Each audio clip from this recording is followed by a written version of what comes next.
Здраво на сите и денеска ќе прикажеме, ќе разгледаме една нова алатка која се нарекува TruffleHawk, која што доаѓа од Truffle Security, и TruffleHawk представува алатка која што служи за скенирање на секретс во GitHub репозиториуми и секретс, како што кажавме, се API клучеви, пасворди и конекцијски стрингови кои што ставаат во конфигурацијски фајлови на GitHub репозиториуми, и со тоа се возможува да се видат пасвордите, конекцијски стрингови и така натаму. Значи TruffleHawk е напишана во Go јазикот и за инсталација на ова алатка може да одите на github.com/truffle-security/TruffleHawk и постојат, како што може да видите, постојат неколку начини за инсталација на TruffleHawk, а тоа е доколку сте на macOS може да напишете brew install truffle-security/TruffleHawk/TruffleHawk, а потоа може да ова алатка може да се инсталира и преку Docker контейнер, но најлесниот начин за ова инсталирање на ова алатка е преку Python pip командата, тоест доколку напишете pip install TruffleHawk, ќе инсталирате ова команда. Значи, како што може да видите, јас веќе имам инсталирана ова алатка, тоест верзија 2.2.1, и TruffleHawk е алатка која што има два типа на скенирање, тоест првиот тип на скенирање представува Entropy Search, кој што не е многу корисен search, бидејќи дава многу лажни тревоги. Например, доколку сакаме да го скенираме нашиот Spring Security Full Tutorial репозиториум,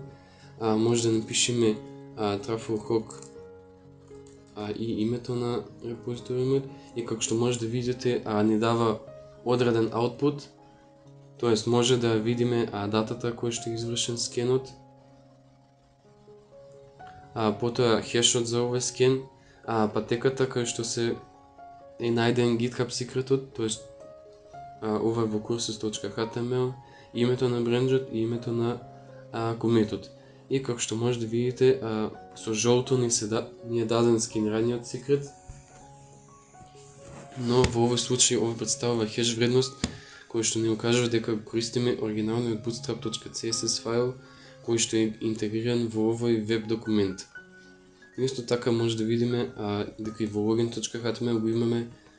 истиот хеш, дека се користи bootstrap.css во овој документ, но ова представува false positive, тоест лажна тревога, бидејќи Entropy Search ги користи regex кои што се дефинирани од TruffleHawk алатката и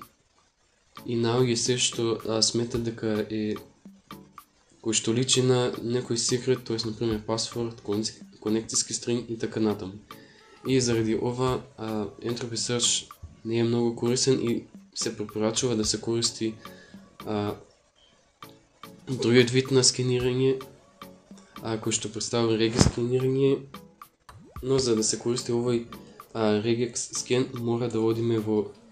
root директориумот, и овде доколку видите имаме, јас имам креирано .truffleHawk директориум кој што е неопходен за, тоест овде ги состои сите regex фајлови, тоест во config.ini фајлот може да дефинираме свој regex, и како што може да видиме, овде е дефиниран regex кој што бара spring.datasource.password и се што кој што се наоѓа помеѓу ова еднакво и нов ред. И доколку одиме пак во нашиот GitHub репозиториум и доколку напишеме TruffleHawk, тоест доколку напишеме TruffleHawk _regex, му кажуваме дека сакаме да користиме тој config.ini файл, тоест тој regex кој што е дефиниран во тој config.ini файл, и потребно да исклучиме Entropy Search, тоест тоа го правиме со Entropy еднакво на false, и кажуваме името на репозиториумот кој што го клониравме, т.е. Spring Security Full Tutorial, но поради някоя причина не детектира дека имаме секрет, и доколко някой знае да го реши овој проблем, ве молам напишете во коментари. И тоа би било тоа од ова видео. Ви благодарам за вниманието и за гледање на ова видео.